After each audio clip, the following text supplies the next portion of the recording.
Hello everybody. Today we're going to be doing a different type of video than we usually do. See, normally we'd cover, or rather I upload, whatever gameplay I record from the game nights we have. But this time we're actually going to be discussing something that might have future ramifications for the way we play. And I'll probably include some background footage to support my points. But yeah, let's get into it. Now, basically, whenever we'd host these game nights, and this mostly applies to Mech 1, not so much Mech 2, although it could affect Mech 2. But anyways, relating it back to Mech 1, we usually just picked whatever mechs win. Like the Ragnarok, the Prometheus, the Mad Cat, Catapult, etc.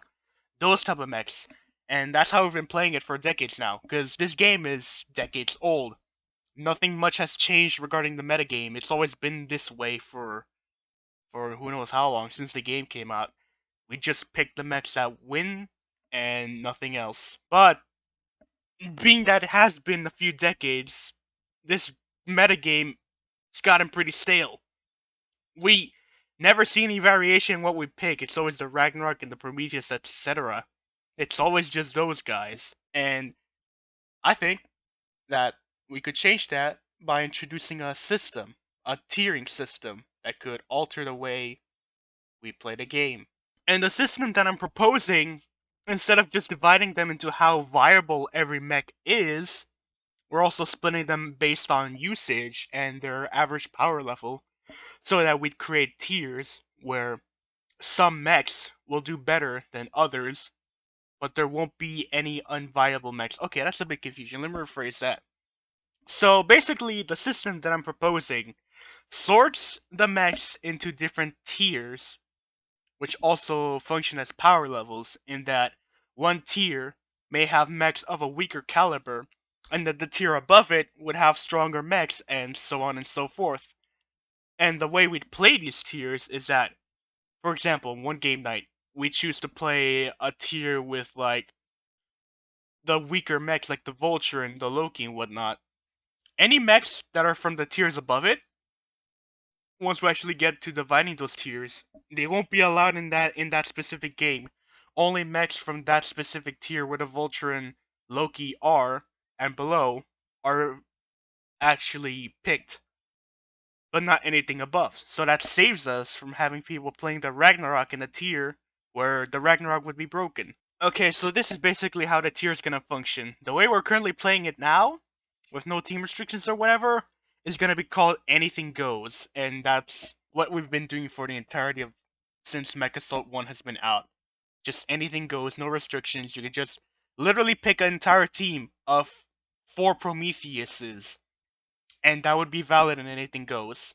However, I've been trying to figure out whether or not to include this as part of the tiering system, a so-called species clause, which doesn't really make sense because mechs aren't species or whatever, but it's just a name. What it really means is that you can't use more than one Prometheus in a game, so you'd be forced to choose something different instead of making everything just be one mech. And why this is important is because the second tier that we're going to be using is going to be called the Uber tier, which will also have a second restriction where you can only use 2 assault mechs on a Uber team. A valid team in Ubers would look like a Prometheus, Ragnarok, and then I don't know, a Catapult or a Mad Cat, which you usually pick often to begin with. Or you could even go with one Ragnarok and specialize something else like a Uziel to pick up the blue salvage that's all over the map that the Ragnarok drops and can't make use of. But I'm not sure if I want to put the species clause in because there might be some teams that require double Prometheuses. And that would still be valid because the maximum of two assault mechs isn't being exceeded, but I'm not sure what to do about that. But anyways, the third tier that's gonna fall after that is gonna be called overuse, and this is where most of the mechs are gonna fall because the Prometheans and Ragnarok are banned from OU and everything below. Since obviously the Prometheans and Ragnarok are too powerful for OU and below, that's why they're in Ubers. They've been banned to Ubers. So if we decide to do a match in with the OU format, we can only pick mechs in the OU and below, not anything in Uber. I've also alluded to the Atlas and Ymir, however you pronounce that, in OU, because I believe that the Atlas isn't broken, or broken enough that it should be banned from OU, because it has its issues, but it is powerful in certain situations, so that's why we're gonna keep the Atlas in OU. And the Ymir is held back by its heat issues, even though it's actually really powerful. So that is what keeps it from being overly broken. Because if the Ymir had better heat sinks, it would definitely be banned from OU and would go straight to Ubers. But that would mean the Ymir is actually good, so that's why it's in OU. And I decided to put it in OU also because if I put it in UU, underused, the Ymir would be likely broken there, because it doesn't have much competing against it. I'll show you what I mean later when I actually show the tier list, but following overuse is underuse, which is for all the mechs that, are powerful, but have certain flaws that keep them from being in the OU metagame. So stuff like the Vulture, the Thor, and the Puma, they're gonna be in UU, which will allow them to compete without having to be worried about a higher power level from mechs like the Bowman or the Mad Cat. And as a result, Uber and OU mechs are banned there. I've also introduced a tier called Rarely Used, which will contain mechs like the Summoner or the Hellbringer, because these are a weird situation where they're not powerful enough to be used in higher formats, but they're also far too powerful to drop to the lowest tier, which is never used, and that's probably going to consist most of the light mechs that never see any play, at least in Team Destruction. And yeah, that's the final tier, never used. All of the other mechs above NU will not be allowed there, so you're probably going to see stuff like the Kruger, the Uller, the Corvus, and the Owens and never used, and now we're gonna see what the actual tier list looks like. So following here, as I previously stated, the Prometheus and Ragnarok have been banned to Uber because they are too powerful for every tier below it. Like, let's say we decide to put the Prometheus or the Ragnarok in OU, a full team of Prometheuses and Ragnaroks would obliterate the entire OU metagame, which is why they're banned.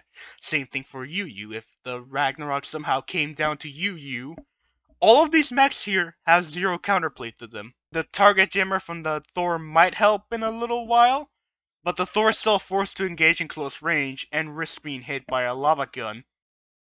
Then we have all the mechs in OU, which are the best heavy mechs that there are. Yes, there are a few mediums there, but they are there for a specific reason. For example, let's say your OU team consists of, obviously Mad Cats and Catapults are going to be really popular, but you need somebody to handle uh, a Belial that's at long range and harassing your team. Well, you could pick the Uzil, which is faster, has jump jets, and is very easy to maintain because it only needs 2 PPCs.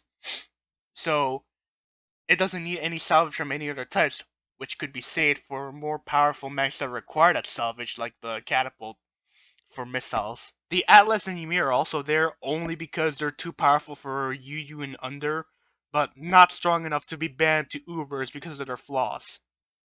And then below that we have underused, which is honestly my favorite tier, just because of how diverse it is. I mean, you got light mechs that are that have their own specific niches and purposes.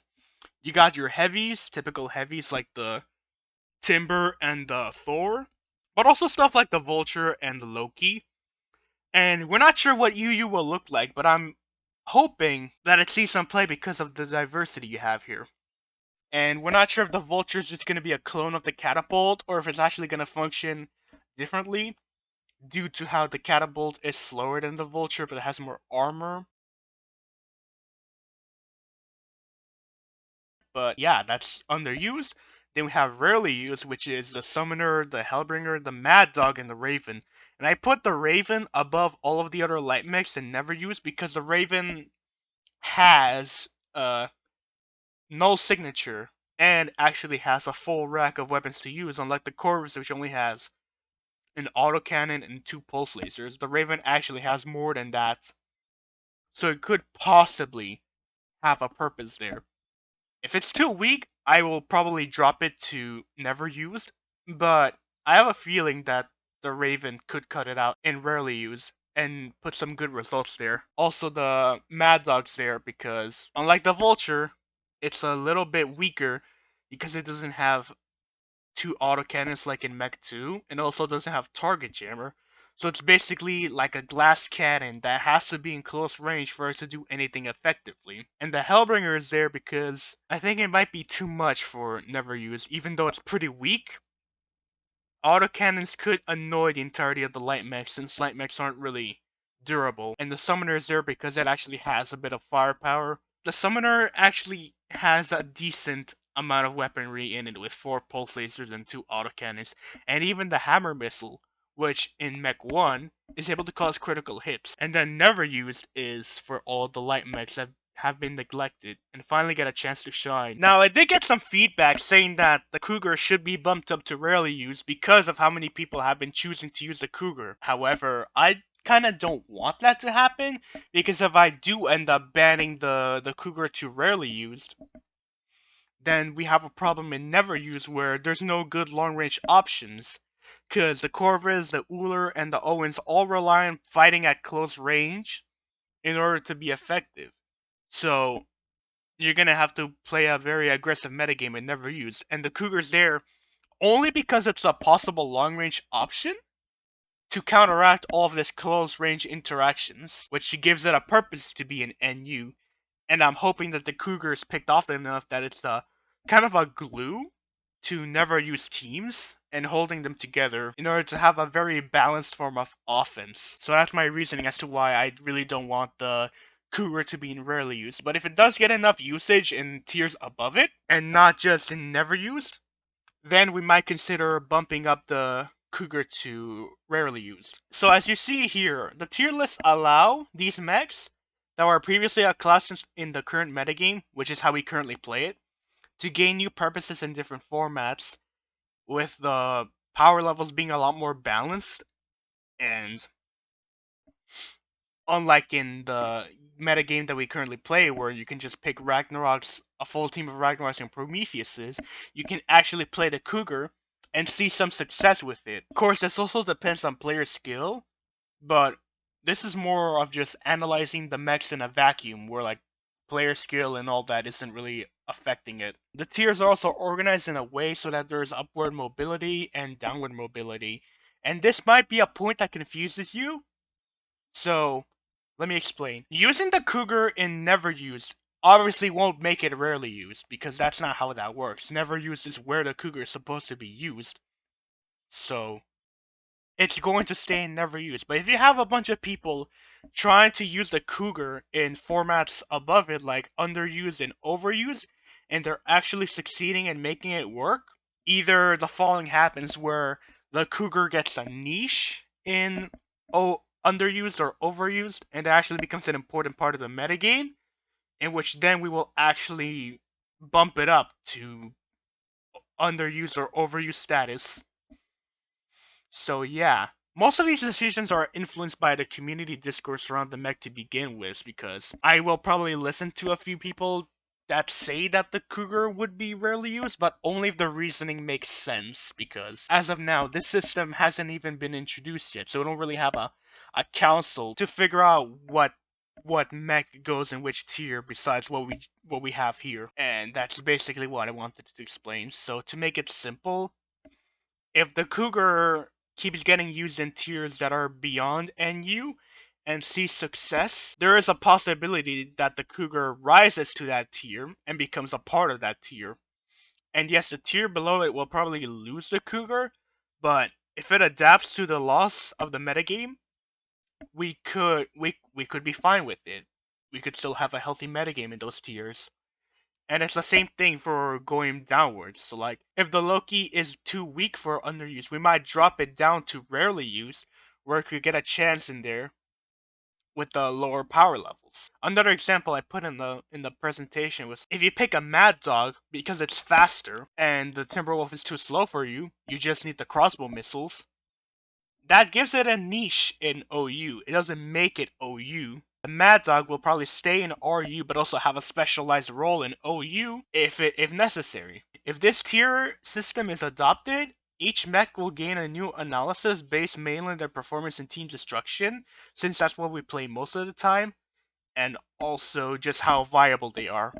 I'll probably be writing the analyses on the MechAssault wiki since I don't know where else to put them, and that website is already there, so we could refer to the analysis there if the system gets adopted. The analysis will detail how the mech performs on its native tier and will probably take into consideration if it's a DLC mech, since being limited to needing the DLC will probably impact how often you choose it to begin with. If nobody picks the Loki because nobody has the DLC, then the Loki can't really be considered rarely used, it would just drop to never used automatically. And this is an example of an analysis that I just randomly made yesterday regarding the Prometheus and Uber. I mean, this is just for Uber, but in if it was a anything goes format like how we usually play, this would probably still apply because the Prometheus is very powerful. It might be a bit hard to see here, and I'll probably need to fix that if I decide to publish the presentation. But this is what the analyses would look like if the catapult was present in multiple tiers. Like right now, it's in OU because it's reliable and does its job. It's very flexible in how you play it. But you could also pick it in the Uber format in case you need something that's good at long range and very easy to maintain. It also included an analysis for the role in MechAssault 2, because the catapult appears really often in the maps in Mech 2, which is why I would automatically call it OU since you see it a lot, and since I pick it a lot in the videos I make. But yeah, that's what the analysis would look like if I actually took the time to write them for all of the mechs and all of the tiers. So to conclude, the new system is supposed to balance out the problem of a really stale metagame where you just use the Ragnarok and Prometheus over and over. The tiers will be based on viability and usage based on the team destruction game mode, which is very popular. Community input will change the way we put certain mechs in certain tiers just to make it more fair, because if there are people that believe the Cougar deserves to be in RU, then I guess it could be bumped up to RU. But if in practice that's not true, then we'd still keep it in never used. And mechs that are banned from one tier can still be used in a tier where they are allowed, meaning that you can use the Thor in underused and overused, but you can't use it in rarely used because it hasn't dropped to rarely used. And this will hopefully fix the power level differences between each of the mechs, making for a more balanced metagame overall, and also less boring.